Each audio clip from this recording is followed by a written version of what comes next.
Assalamualaikum warahmatullahi wabarakatuh. Waalaikumsalam warahmatullahi wabarakatuh. Selamat pagi ibu-ibu. Pagi.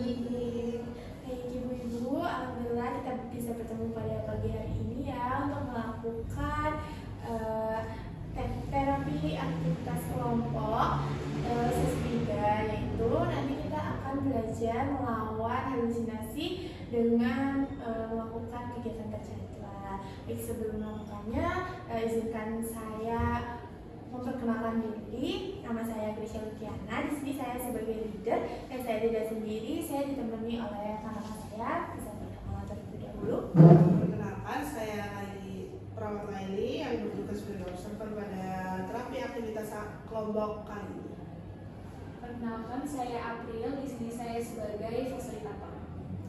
Baik, terima kasih teman-teman karena sudah perkenalan. Sekarang bisa dari ibu-ibu, mbak-mbak, maaf.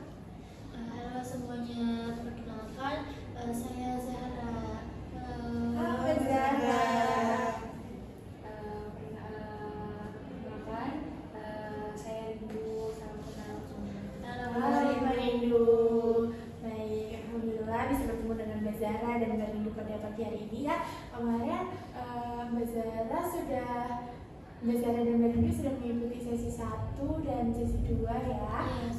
Bagaimana kabarnya Mbak Zahra dan Mbak Rindu? Mungkin bisa diceritakan kemarin sudah belajar apa saja?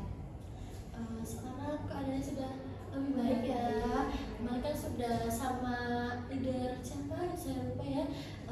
Sudah menjelaskan, menceritakan halusinasinya sama yang sesi 2 itu apa ya? Cara menghabis itu. Alhamdulillah sekarang saya sudah berkurang ya bayang-bayangannya dengan suara-suara bisikannya. Mbak Rindu bagaimana? Ya, saya sama juga dengan Mbak Zahra. Suara-suara yang mengatakan bahwa suami saya selingkuh udah sangat berkurang setelah saya mengikuti sesi yang kedua. Alhamdulillah, saya senang sekali mendengar kabar dari Mbak Zahra dan Mbak Rindu ya.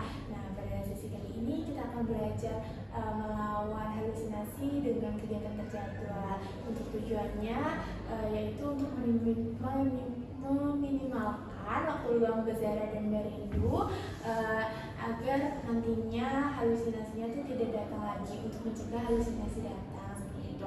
Nah, untuk waktunya sendiri nanti sekitar 45 menit dan untuk peraturannya sesi ini wajib diikuti dari awal hingga akhir ya Mbak Zahra dan Mbak Rindu. Dan nanti apabila ingin izin ke toilet bisa izin dengan saya dan nanti akan didampingi oleh fasilitator seperti itu. Mbak Zahra dan Mbak Rindu juga boleh minum tetapi tidak boleh makan ya Mbak Zahra dan Mbak Rindu. Apakah sesi ini bisa dimulai? Mbak Zahra dan Mbak Rindu bersedia? Bersedia. Oke, jadi kita langsung mulai saja ya. Nah, di sesi kali ini karena kita akan belajar mengenai melawan halusinasi dengan kegiatan terjadwal, maka saya ingin mendengar cerita nih dari Mbak Zahra dan Mbak Rindu bagaimana kegiatan sehari-harinya dari bangun tidur hingga tidur lagi. Gitu. Mungkin bisa dari Mbak Zahra atau Mbak Rindu terlebih dahulu. Bisa dilanjutkan dari cerita Mbak Zahra dari bangun tidur sampai tidur lagi.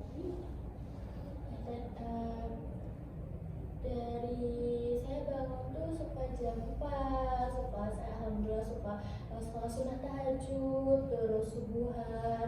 Lalu jam 6-nya saya masak buat suami saya yang mau kerja, terus makan saya juga. Terus sudah itu ya saya luang panjang soalnya saya kan nggak kerja ya Mbak. Terus ya udah, terus zuhuran, terus jam 1-nya itu kalau saya gabut saya kan suka bikin kue juga, bisa bikin ya bolu lah yang gitulah, terus asaran, terus ya udah saya suka diajak sama teman-teman saya arisan. Lalu udah itu ya udah sore maghriban, terus suami saya pulang, udah saya masak lagi, terus pijat-pijat suami saya, terus nonton film bareng, ya udah sudah tidur. Baik, berarti waktu luangnya Mbak Ziza tuh kalau misalnya nggak arisan gitu ya? Iya. Oke, baik, luar biasa sekali ya kegiatannya. Sekarang Mbak Rindu bagaimana kegiatannya? Ya,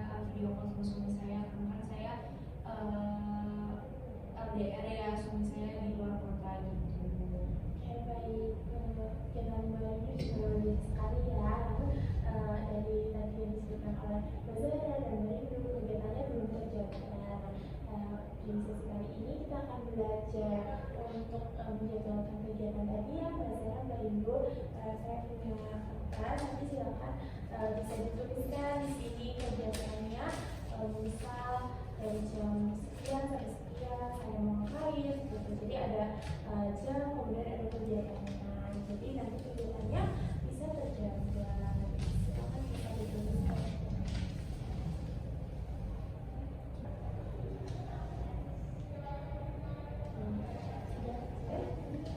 Sudah ya, sudah dituliskan, sudah berdasarkan Mbak Ibu, sudah ada jamnya, sudah ada kegiatannya. Ini bisa dibacakan. Saya bangun jam 4, terus sholat sunnah, lalu subuhan, lalu paginya masak buat suami saya, terus kan saya nggak kerja ya Mbak. Saya kalau diganti kan tadinya kosong, jadi kayaknya saya mau berkebun. Kan saya juga di rumah saya kan depannya tanaman ya, kayaknya saya bisa lakukan kegiatan berkebun, terus nanti keluarnya itu sholat, terus kalau saya nggak ada arisan atau diajak sama teman-teman saya keluar, sebetulnya saya bisa lakuin kegiatan kayak dapur di rumah saya, terus ngepel, cuci piring, kayak gitu. Terus nantinya nunggu suami saya pulang, saya masak terlebih dahulu, terus nanti suami saya pulang, saya pijetin suami saya, terus nonton film bareng, terus gitu. Baik, sudah terjaga ya, ini Mbak Ziza, dan jamnya, dan dari pagi, dari bangun tidur ya, tidur lagi, tidur lagi. Sekarang Mbak Ibu silakan bisa dibacakan apa yang sudah dijadwalkan. Jadi saya bangun tidur, terus saya sholat, saya masak, terus saya bersih-bersih sedikit, terus saya bakal rajin ke toko, terus nanti jam 1 saya pulang, saya tidur siang, terus saya makan dulu, sampai bangun jam 4 saya sholat asar, nanti saya akan nyiapin makan malam, terus nanti malamnya, terus nanti saya sholat maghrib, terus nanti saya juga ketemu suami saya, terus saya sholat isya dan tidur. Berarti juga sudah terjadwal sangat baik ya Mbak Ibu. Nah, nanti ini kertasnya bisa disusun oleh Mbak Zara dan Mbak Ibu, dan besok bisa mulai dipraktekkan dengan jadwal yang sudah dijadwalkan tadi ya Mbak Zara, Mbak Ibu. Baik, untuk kali ini kita sudah belajar untuk menjadwalkan kegiatan. Nah, setelah tadi Mbak Zara dan Mbak Ibu melakukannya, bagaimana perasaan Ibu setelah Mbak Ibu? Alhamdulillah baik, Baik, lebih terarah Iya. kepada kegiatan, Jadi meminimalisir ada suara-suara. jadi disibukkan dengan kegiatan yang baru, jadi kayaknya suara bisikan itu Biar hilang hilang. Benar sekali ya, jadi dengan menjadwalkan tadi Mbak Zara dan Mbak Ibu bisa fokus pada kegiatan yang sudah dijadwalkan, dan nantinya halusinasi itu akan diadakan pada waktu luang yang Mbak Zara dan Mbak Ibunya, karena sepertinya kegiatan yang dijadwal. Dari selanjutnya, karena ini sudah selesai, saya akan menambah waktu dengan Mbak Zara dan Mbak Ibu lagi. Kita akan melakukan sesi keempat, yaitu belajar mengenai melawan halusinasi dengan bercakap-cakap. Mungkin bisa dilakukan besok pada pukul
Kemudian dilanjutkan dengan memasak untuk menyiapkan sarapan untuk suami.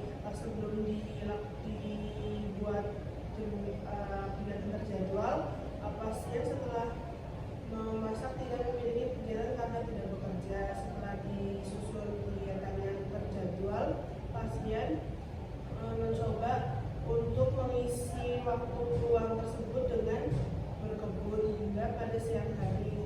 Ketika setelah libur, pasien menyalurkan hobinya untuk membuat kue dan dijualkan. Setelah jam 3 sore, pasien biasanya arisan. Jika tidak arisan, dilanjutkan dengan berkebun. Selanjutnya pada maghrib, ia kembali memasak untuk makan malam bersama suami. Kemudian dilanjutkan kegiatan bersama suami, yaitu quality time dengan menonton atau memijit suami setelah pulang bekerja. Untuk pasien yang kedua yaitu asisten pembantu dengan halusinasi mendengar bahwa suaminya berselingkuh di belakangnya.